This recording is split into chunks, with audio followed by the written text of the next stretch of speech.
didn't meet criteria anymore.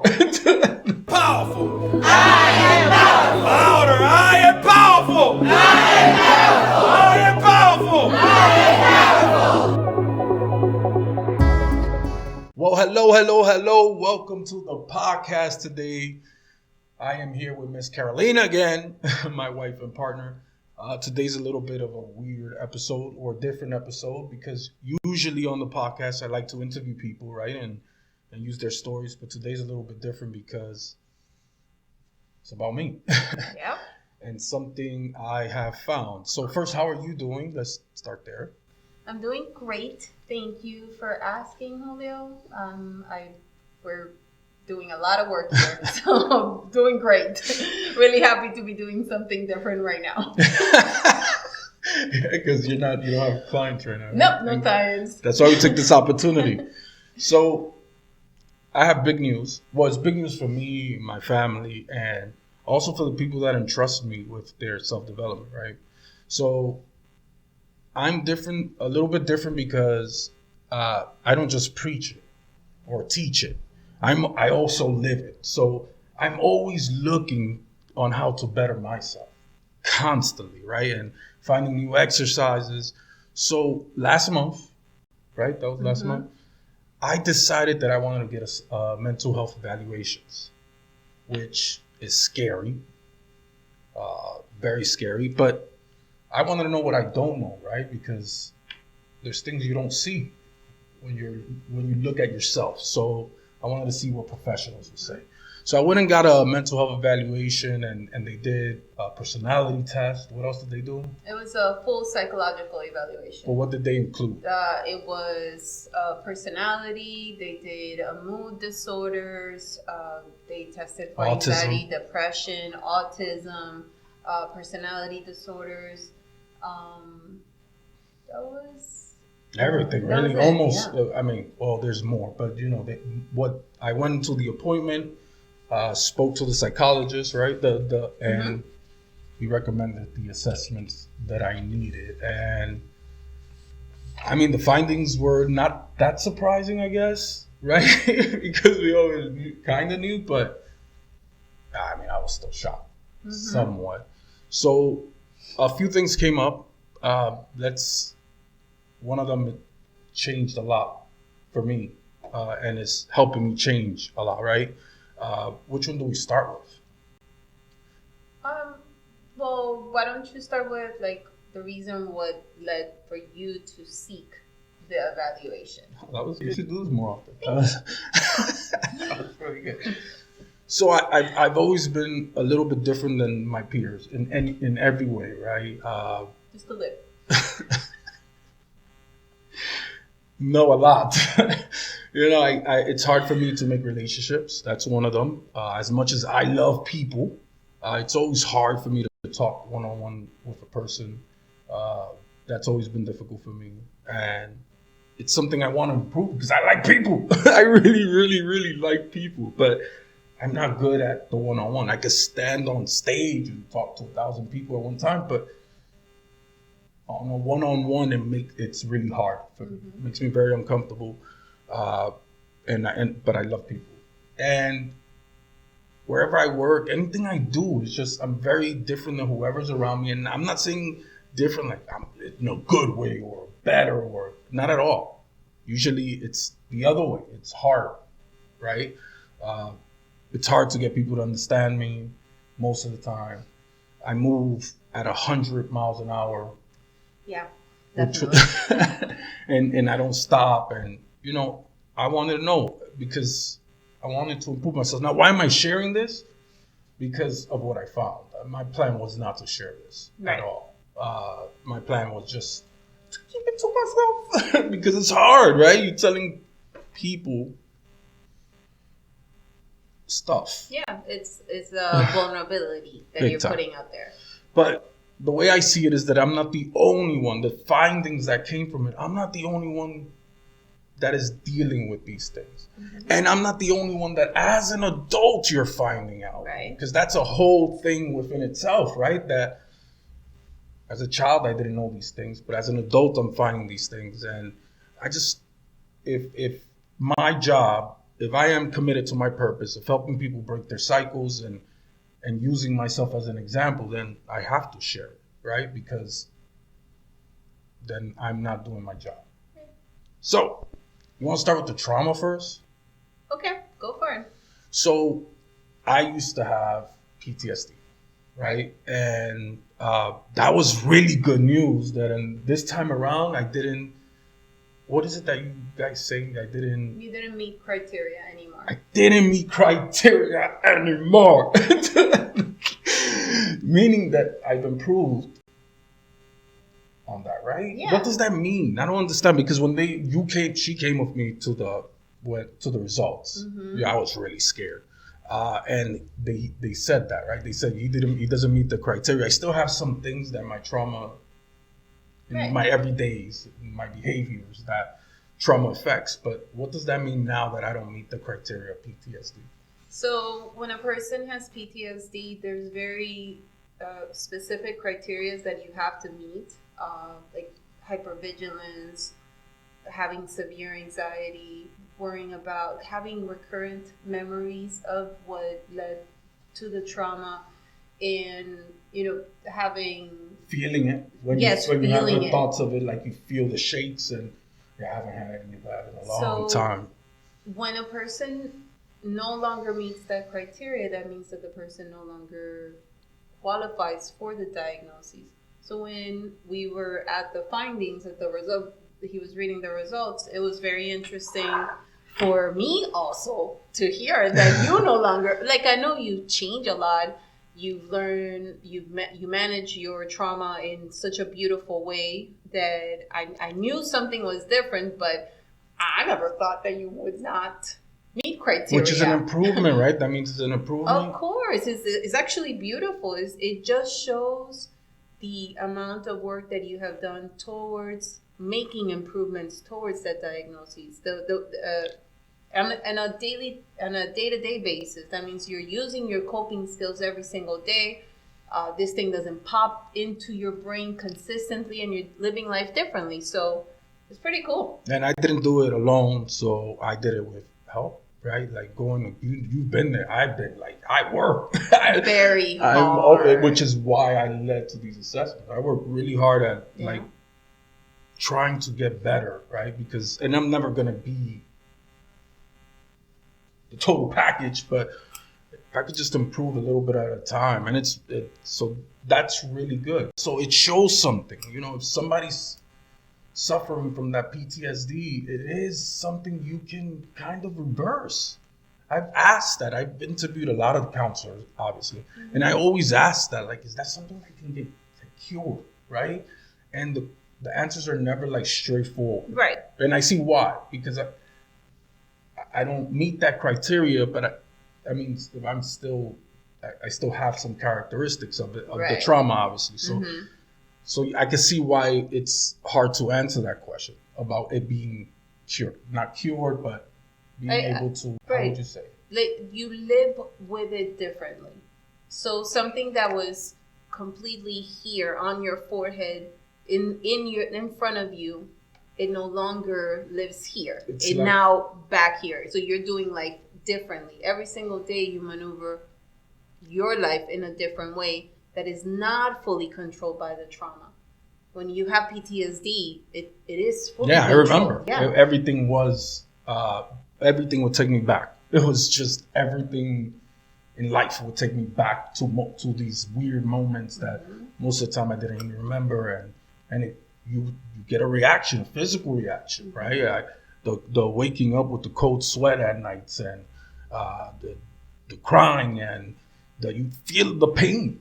You know what I mean? But that hasn't happened to me in a long time. And the funny part is I forgot about it. I didn't, which is the quote I always say with Dr. Wayne Dyer, changing the way you see things, so the things you see change, that you forget, your improvements. You don't realize that you're going through that improvement. So all this time, for however long, I haven't met the criteria, which we kind of don't know now because I didn't sit there.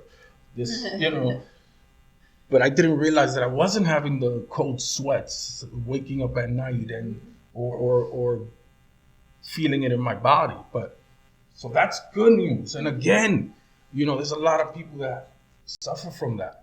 And it's a real challenge. Yeah. It's always been, I think, has been the biggest challenge. Well, I thought, but that always to me was very difficult. Like, because people got to understand, people that don't go through through PTSD, it's like a real thing. You know what I mean? It's not something, just stop thinking about it. You can't. That's not the way it works. It just comes up. It pops in, a flash comes, and you're off to, and it just messes up the rest of your day, sometimes the week. So I was very happy about that. I was surprised too. I was like, what does that mean? I turned to you, right? I was like, what does that mean? And so, yeah, that was pretty cool. But I'm not like out of the woods. Right. So what was very interesting to us was we originally, when you did the evaluation, one of our grandkids has been diagnosed with autism and ADHD. And we had, that's another reason that prompted this. Because a lot of his symptoms, we would see them and it was bringing back memories to you. Or I didn't feel there were symptoms. Right. Like when my daughter first came to me, she's like, I'm getting him assessed for all this. I'm like, why? Well, that's normal. Yeah, he does this and that. What do you mean? And I get along very well with my grandchild. Me and him are like on the same wavelength in a lot of ways. Right. And I didn't know there was things that he was doing that were not considered typical. We're not typical. I remember I had a little bit of a clash with my daughter when she was getting the assessment. Right. But I didn't. Now we know why, right? We didn't understand it before.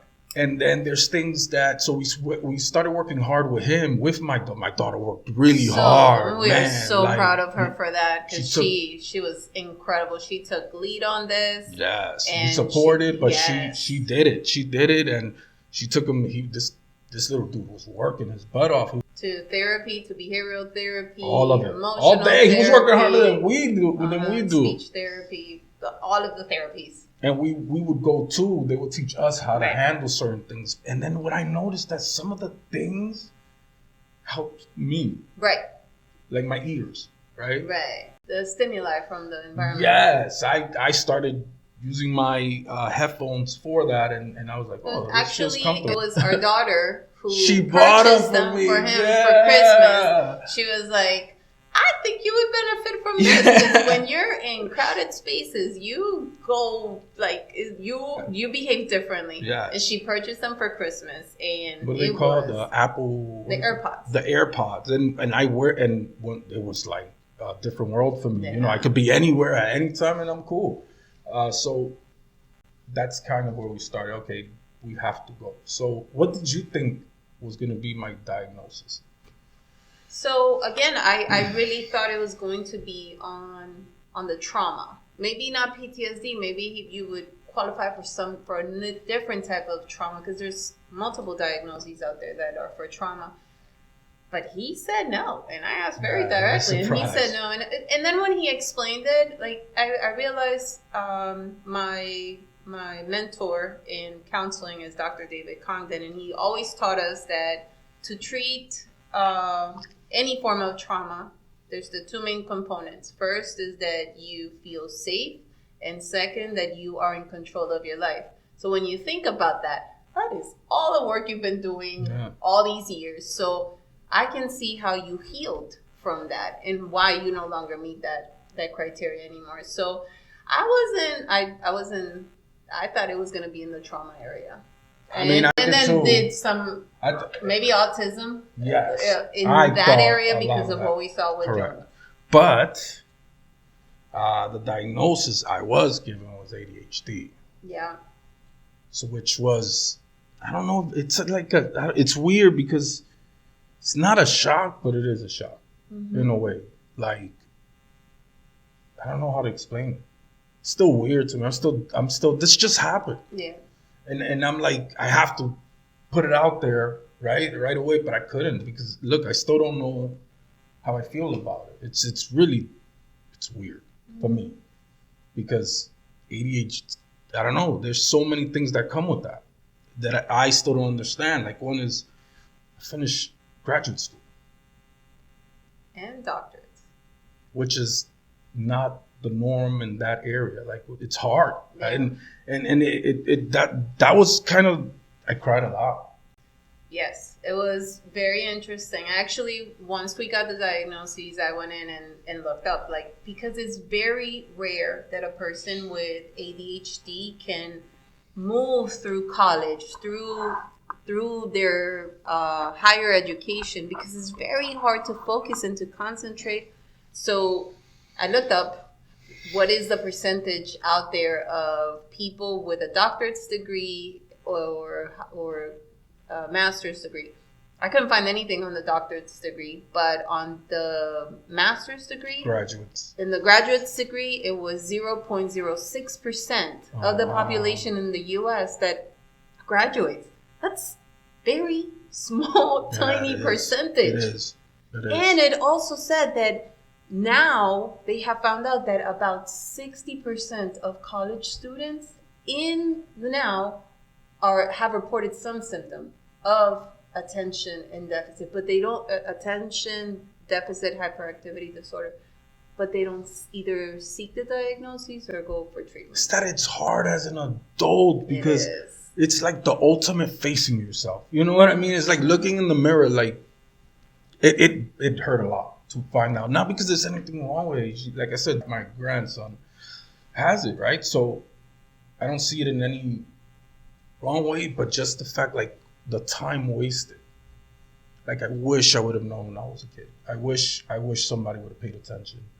Like, imagine what I could have been, you know, because that's another reason why I went to get this assessment, because I'm like, I've gotten so far, right? Like, I broke so many of my barriers in life. And what else can I do? What am I missing? What am I not seeing? And this was a big one. So when first you saw, I got a little down. I stayed home, but thank God all the kids came over, and that changes everything. Mm-hmm. But I was a little down because, you know, it kind of hurts that nobody paid attention to it. Right. Because obviously it's obvious. You know, it kind of hurts that I was always called lazy. I was always called, by people I love, I was always called stupid because I couldn't finish things. It was hard for me to finish something. It was hard for me to focus on things. Mm-hmm.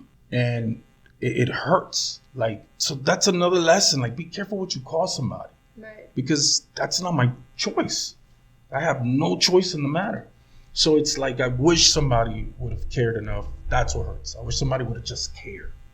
Because it was obvious there was something to us. We knew from the get-go, right? Mm-hmm. So to tell me that nobody noticed, I don't know. I'm very different from people. And I probably wouldn't have been so different now if I would have got treatment before. But the way I act now is how I deal with what I got. Right. Without knowing.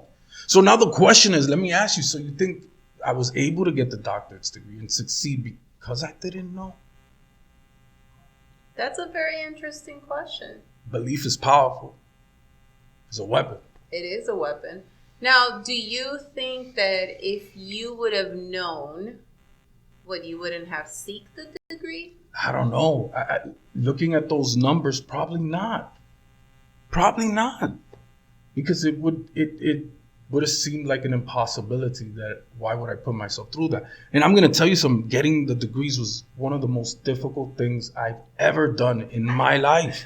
I can only You were there. Yes. It was so, I couldn't, math. There's certain things I couldn't sit down and read. And my doctor's is all about reading. Yeah. Right? Reading research. And that was like it was like pulling my hair. And so maybe that's what happened. So what do you think helped you be able to finish your master's and then move on to your doctorate? Knowing that it's so that, like, now that's it's confirmed.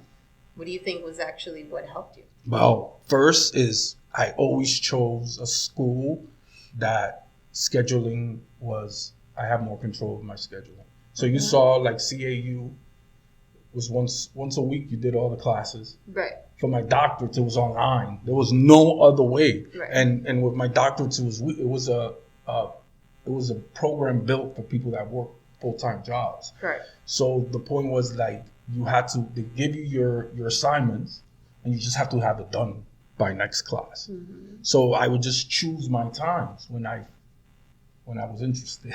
Now I understand why.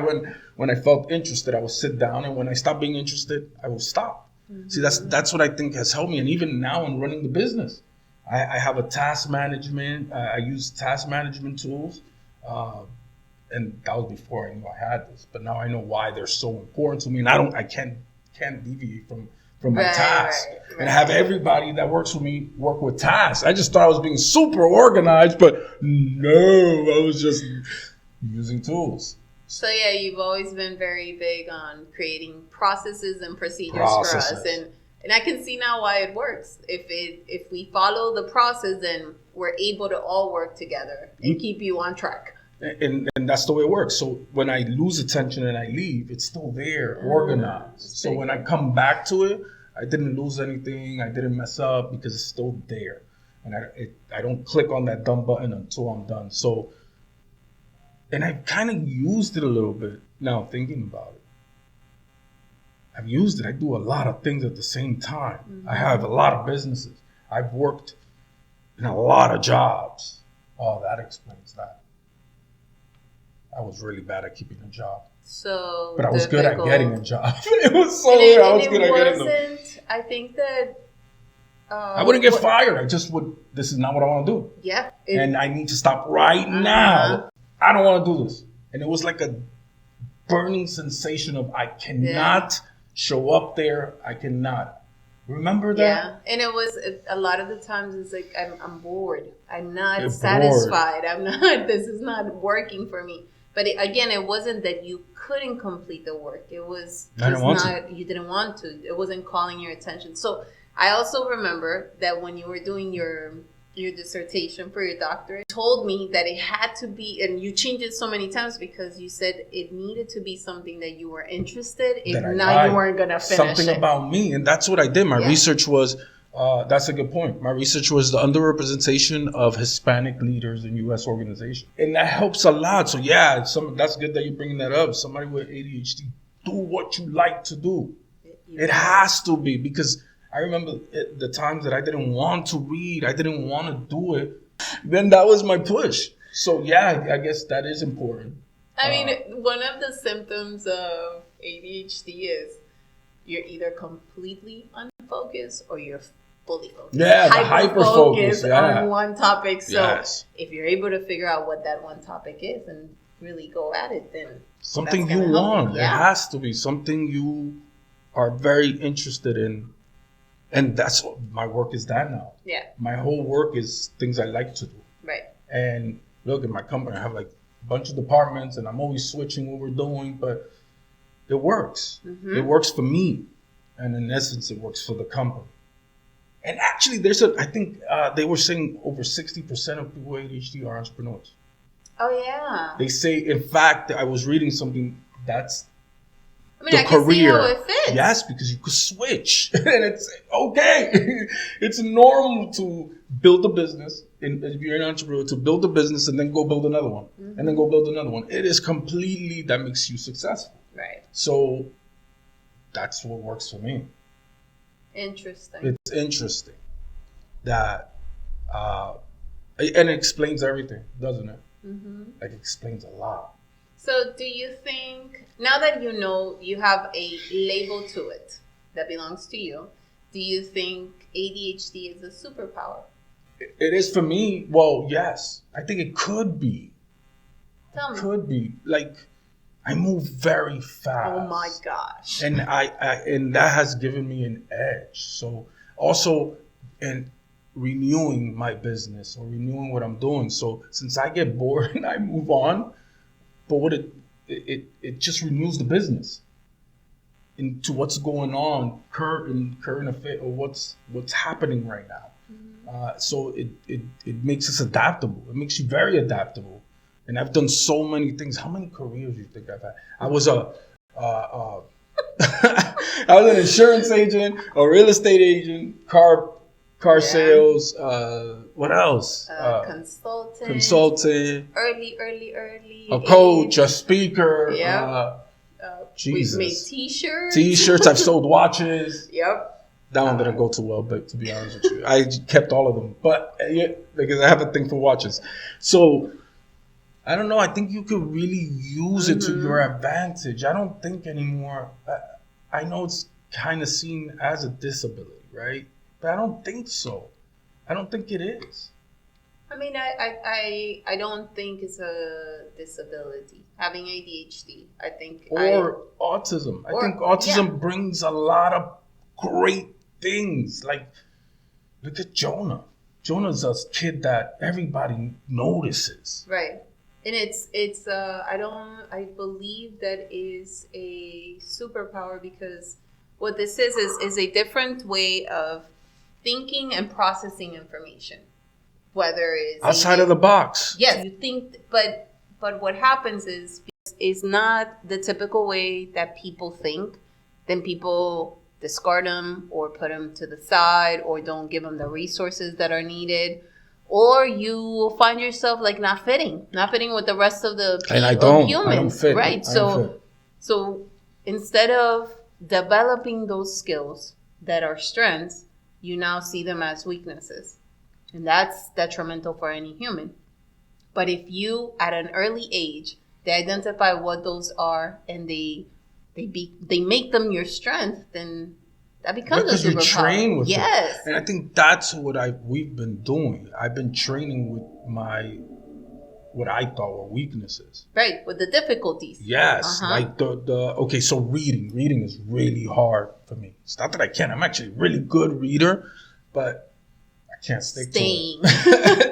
By the time I'm on like the third page, I'm gone. It's squirrel. You know what I mean? I'm gone, but... So I learned how to skim very good and go back to it and find the main ideas. I have a process to read things. I really do. And it works well and it's fast. So, yeah, if I would have known sooner, somebody would have worked on that. Yeah, that is a way to work on it. School was really hard for me. And I remember there was one time that's why I know somebody. You think so? They put me in special ed at one time. They put me in special ed when I was a young guy. I remember it became a traumatic moment for me, but I think it's because it was brushed away. So I don't know what happened. I remember one day they pulled me out of my class and they took me to a smaller class where, in New York, in the ghetto, the classes were like with 40 kids, which I didn't know was a bad thing until I come here to Florida and it's like, oh, 20 kids, what? But and there was like 4 kids. And then I sat in this class. It was really small, and I could see that the other children had some, what is the proper way to say? Difficulties? Mental barriers that they were facing. You could see it. And then I sit down, and I'm like weirded out. Like, what's nobody explained it to me. So I guess, yes, you got to give control to the person who's going through it. I had no idea. And they're on their ABCs. And I'm like, what? I already know my ABCs. What are we doing here? What am I doing? They were like on letter F. They were training on letter F. So that was like really heartbreaking for me. I'm like, whoa, I'm really like, I'm not who I thought I was. But then a teacher took me out of there. The teacher up there actually took me out of there and took me to the principal's office. I remember that before we got into the principal's office, she turned around, she looked at me, and she told me, don't let anybody tell you who you are. I didn't know what she meant, but she said that to me. She said, don't let anyone ever tell you who you are. And she sat me down, went to the principal, and the principal came back out, and I went back to regular class. Wow. But it was hard. School was so hard. I used to daydream a lot. I would leave completely. So, and by the time I came back, I don't know what happened. You know what I mean? It was whatever the lesson was is gone. But I knew I wasn't like, I was still smart, but I didn't know how to use it. I didn't know how to deal with it. But now it all makes sense. It makes a lot of sense. The speed, the high energy, because that's what the hyper part of it. Yep. What is that? Talk about that a little bit. So some of the symptoms of ADHD is the difficulty that you have with, so first paying attention, staying on task, focusing, starting something and not being able to finish it, starting 100 tasks at the same time, then feeling overwhelmed by them and not finishing, having the difficulty to just hyper focus on one thing that calls your attention, and then just forgetting about the rest. The difficulty also with moving out of the chair. Right now, I'm trying to hold myself. Right, yeah. but just always fidgeting. Always. The difficulty that you have with processing information. Before you go, but I found a workaround for that one, the fidgeting. I dance. Oh, yeah. So that's what that is. So burst of energy, or just like big bursts of energy. Yes. Yeah. I call them energy dumps. I didn't know what it was, but I have those a lot during a normal day where it's just an explosion of energy. Okay, so the hyper, but there's another attention deficit disorder. Okay, so one is the ADHD, and then the other one is ADD, but which what's the takes difference? off the hyperactivity part. So it's still the same thing where the attention is hard, all those things, but you don't get the hyper, you don't get the energy dumps. Yours was combined, so you have both. Well, you see, I didn't know that. Well, okay, I'm getting diagnosed here. What do you mean I have? So I have. So both. You have the difficulty with having the difficulty with paying attention, and then the hyperactive part. Dude, one of the things, like the relation, that's what was affecting me being able to talk to someone. Yeah. Like, I was thinking about it. So can you imagine talking and my attention is leaving? Now that I think about it, that is what happens. I'm still listening, because that's one of the skills you get with it. You get to do a lot of things at the same time and be able to deal with it. It gives you anxiety after a while, right? That's the issue, but you could do it. So I would still listen to people, but I'm pretty sure you could tell. I thought no one could tell that I was drifting and now listening to something else at the same time, or looking at something. But that's probably why I'm not able to talk to it, why it's so uncomfortable, because I'm like holding myself to stay here. And it happens all the time, right? People talk to me, we went to, where was it the other day? Home Depot. Yeah. A lot of people wanted to talk to me for some reason on that day, and I still didn't know that. I still wasn't there. And I didn't know what to do with myself, because it was like, it's more than a minute to talk to somebody, right? So it explains so much about who I am. It's out of this world. The movement, the music, the way I like dancing. Dancing is a cover up for that. Not a cover up, but I'm using the energy, right? It's better than sitting there like. Right. It explains a lot. I also believe that I believe that it helps you now understand you better, right? Oh, big like time. You knew yourself. You're on a discovery of yourself, like who you are now as an adult. What do you think you can do with this now? I'm gonna use it. Now I'm gonna use it. I'm gonna use it like I'm researching it, right, to find out what are the strengths. It made me feel a little bit better about myself too, knowing that I chose the right career for it. Right. That was really cool without knowing, and knowing that I got a doctorate's degree with that's not common, which is pretty cool. But I think the biggest weapon, or the biggest thing that helped me with that, is having a purpose. I'm telling you, people throw that away. They think it's magic, right? The purpose thing. But it's such a big deal. That's what drove me to finish school. Although it wasn't, I knew I didn't fit in school. I was horrible. But when I finished my doctorate, I had a high GPA and everything. Yeah. Because I had it packed. I knew I knew what I needed. I knew how to do it. So it makes me feel good, but at the same time, it does make me feel sad. Because, you know, then now you think about, like, all these people that used to call me these things, right? Or all the abuse I went through, like the sexual abuse and all that, it makes it worse. Like, these people were like abusing a child with developmental issues. It's messed up. So it hurts a little bit. It hurts a little bit that nobody like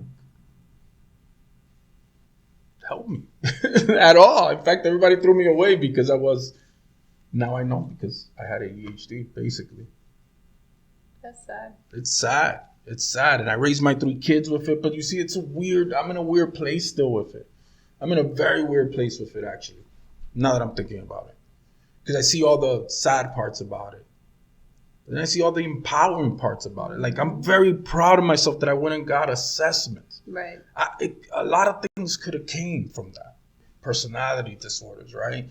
Bipolar, or what is it that everybody calls each other nowadays? Narcissist. I kind of thought that I was going to go there because we've talked about it. That narcissist diagnosis, man, it's kind of gets mixed up with things that you should have, right? You should be confident about what you do. You should have dreams, but they could be called delusions. And so I was scared of that one, right? Right. But I didn't have any. So if you ever say that, I got proof. I got proof. It's in paper. It's in a chart. Yes. So, with a doctor. No, just playing. But you know what I'm saying. Yeah. I'm proud of myself that, like, I faced myself.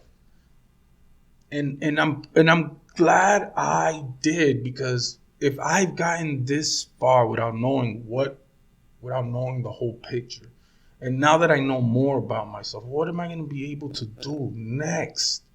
I think for men's mental health, man, how many men have not been diagnosed properly? Right. And I'm not going to become my diagnosis. That's not me. That's not what I'm going to do. But I am going to use it and plan out accordingly. So when I'm going on a project, I'm going to plan out accordingly, knowing that knowing the weaknesses that come with it and the strengths. And it's helped me in my work. Right. It's helped me, like, tremendously. But I wish men would be like, I wish they would get the permission to do it. So what do you recommend for men to do? Like, there's a lot of adults out there in the world that have not been diagnosed because we all grew up in an era where mental health wasn't what it is today, and we're very happy that people are paying attention to it.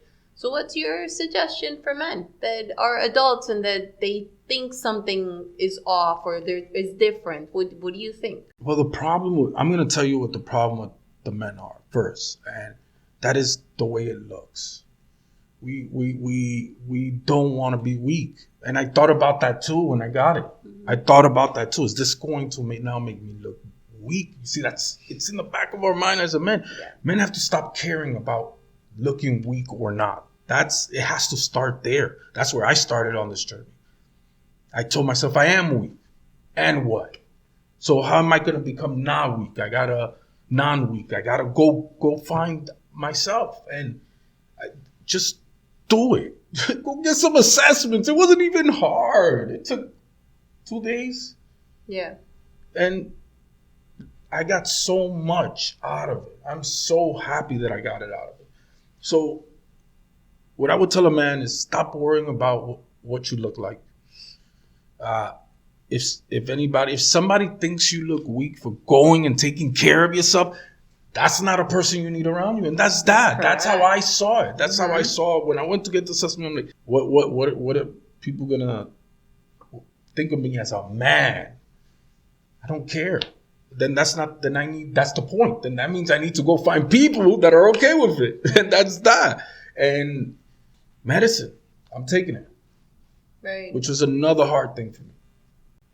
So do you want to share with them a little bit about the struggle that it took for you to both through the assessment part and the medication part just so people are informed that, again, because there's still a lot of work that needs to be done in the mental health industry to understand and accept. I think men have it very hard. Are you sure? Because it doesn't look well for the industry. I mean, but the you know industry needs to be called out so it can change. It's not fair. It will never change. It's not fair, but it's not fair. Like when you are taking care of yourself, people think you're getting drugged. You want drugs, and that was the first reaction I got when I went into a place. I would never name the place. Then I left and found another place. Mm-hmm. But I went with these assessments, and you would think this is a psychologist that sat down and did his thing, right? And I was still, they actually thought that maybe I'm just trying to get drugs. Right. Which is really sad. But I stood up for myself. And I said, listen here, you're either going to work with me or I just move on. I don't have no time for this because I already did the hard part. Mm-hmm. This is actually supposed to be the easy part. So the fact that we're still sitting here and you're still questioning, even though I have a whole, 10-page report, there's something wrong with you, not me. Mm-hmm. So that you're going to have to care for yourself enough to fight for yourself. So you're saying you have to advocate. You have to. And, there's no excuse I have no one to advocate for me. You got to do it for yourself. You got to fight. You're not going to find it right away. Like I had to go to 2 places, mm-hmm. two different psychiatrists to get the medicine I needed. Because the first one thought that I was just trying to get drugs. Right. Which I didn't even know these medicines are drugs. I'm not even in that mind frame. But it doesn't matter. I didn't waste no time and told them, thank you for nothing. I have to go. Right. And the thing is, you got to understand. No, I don't have to understand.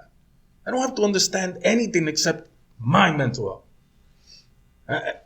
So you want me to put myself on hold because of your bad experience because it has to be because of bad experience with patients, right? Which doesn't make sense to me. I'm sorry. Bad experience, stereotype, I don't know, being judgmental. But I'm wondering, really is it just men that women go through that or no? Because I've gone through that with everything. If I walk into a doctor with a broken arm, they question whether, it's not easy. You've seen it. I've seen it. I have diabetes, right? And I take metformin, right? Metformin. That's not like, you get no feelings from that. It lowers your sugar. But I've actually faced resistance when I go get it. Well, you're taking too much. And that's not that's not the way. And then they check my sugar. Oh, okay, you're supposed to take that. Well, yeah, I've been doing this for a long time, right? I've had diabetes for a long time. And then it just happened yesterday. So I don't know if it's for both men and women. What I do know is if I go get help in any form. No, I went to my primary when my dad passed away and I needed a little help. My primary gave me antidepressants without a problem. I tried to do the same when I was doing. Actually, now remember when I was doing the anxiety, I was in trouble. Yeah. And you told me, okay, go to the doctor. Right. And tell them you're having a lot of anxiety, but let them know that it's because you're going through this phase in your life. You told me what to say. You kind of coached me. Tell them as you're going through this phase in your life and you just need a moment. You convinced me to go get medication. You just need a moment. That's what you told me. That's how you told me. You just need a moment. Something that'll let you see clearly for just a few.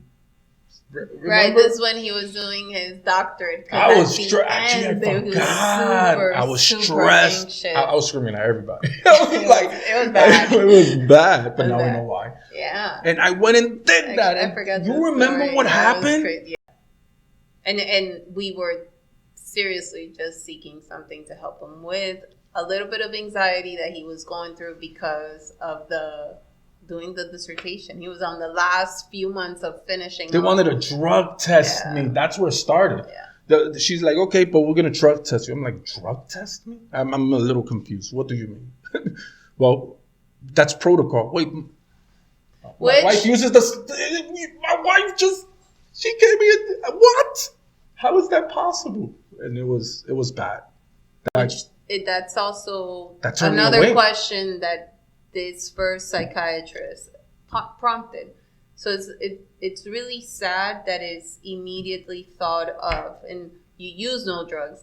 You're living a drug-free life. I'm very right proud now. of it. Yeah, I don't very even proud. want drugs. That's fact not even that- on my. It wasn't on my. When I went, yeah. I thought it wasn't gonna be a no-brainer, Yeah. right? I didn't even think, but it was like immediate.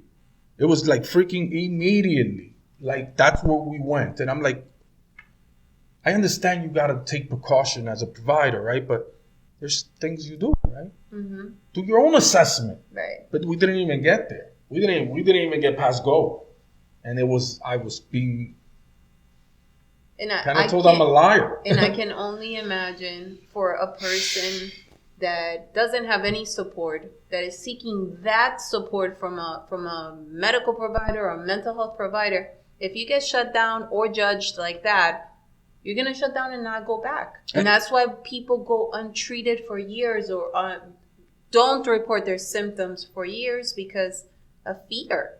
So it's messed up. It's very messed up. And that's what happened. After that happened in the doctors, I stopped. That was it. I stopped and I just dealt with being stressed out and I just... That's actually 2018.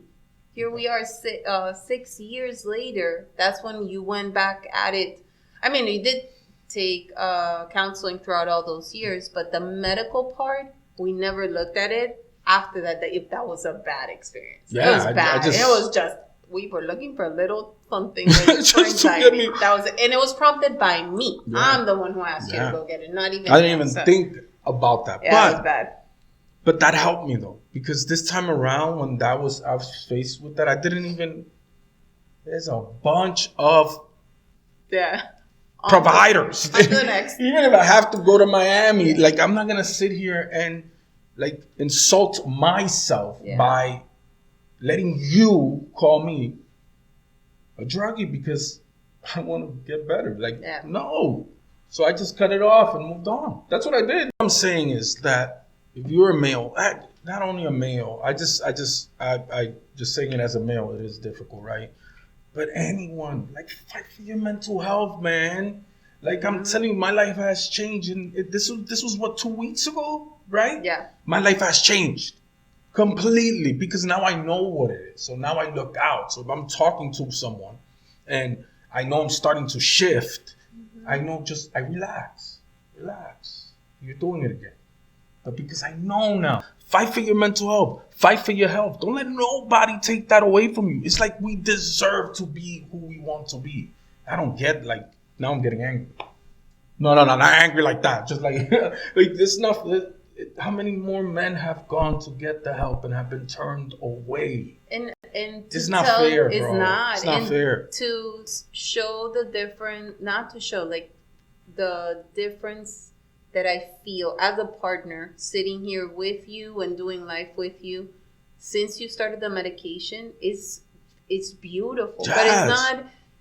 It's because of I can see that you can see more clear. Way more clear. Like now that I'm in this seat, I realize how foggy, not how much because it improved a lot, but I realized there was still some fog that I didn't know it was there. I didn't know it was there.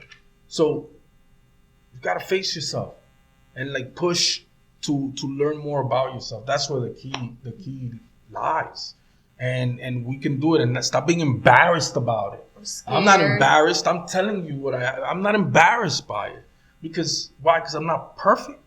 I don't think no one is. Right. There's not one person on this planet that is perfect no matter what you or they say. So go research yourself. I don't know. It's already changed my life completely in just 2 weeks. I'm very happy I did it. It's definitely overcome the sadness of some of the other things I mentioned. No one paying attention to it, stuff like that. But I'm very proud of myself for taking care of my mental health and like taking it seriously and saying no. I'm gonna find it. And I just want other men to be able to do that all the time. It should be normalized. It needs to be normalized. And most men want it. Mm-hmm. It's hard to take that step knowing that you might be stepping on that you might be stepping out alone. But I think that if you embrace, you already know who you are. Like one of your fears when you said when I'm gonna go get this, it's like what comes out on the other side. We already know who you are. Yeah. We already know who the person is. This is just giving you more information about what's inside of you that we haven't been able to see, for you to address it differently. So I encourage all men, all Just women. go, I'm man. actually thinking about doing it Yeah, she's going to do the myself. assessment. Do the assessment. I'm telling you, it was not only what I found, but what I found I don't have was even more motivating for me. It's like a new life because, you know, we at our age, sometimes I'm going to say 45. At 45. 43. I don't think it makes much difference at this range. But when we get to this age, we start thinking how much my life is almost not over, but like at my prime is gone. No, it's not. Like what now? I'm so happy. I feel like I have a whole new life. Right. Bro, I feel like I have so much time now. Which now time has slowed down. Literally time since I took the medication. Because for me it was like time was it was like I wake up, I go to sleep. I felt like what happened in between, who knows? I wasn't paying attention. Well, obviously. So, but it slowed down time for me. And I'm very happy. I encourage everyone and anyone, go call your insurance company. Get that psychologist, right? Mm-hmm. Go get your assessments. Go see your therapist. I'm telling you, there's so much more to life than being quiet and dealing with these things. You don't have to. Modern life says you don't have to. So don't let no one else. And if anybody, as a man, if anybody tries to stop you, that's when you push even harder, because that means you're there. Mm-hmm. I've always found that where the barrier is where the success lays. Whoa. There's nothing else. That's where it is, because that's what you can't pass through. See, once you pass it, see the other side, and the other side is awesome. Fight for your mental health, man. It's more important than work. It's more important than anything, because it's who you are. And don't be scared of what you're going to find, because you can use anything and everything to succeed. Whatever you find, you can use it. Mm-hmm. And that's it. The more you know about yourself, the more you can be yourself. Right. And the more you can become who you want to be. Well, that was it. We did. That was good. I just wanted to let it out. I the whole week, I'm like, do I do it in a video? I didn't want to do it alone. I did it with her because she's my rock, obviously, through all this stuff. So I want to say something before we go.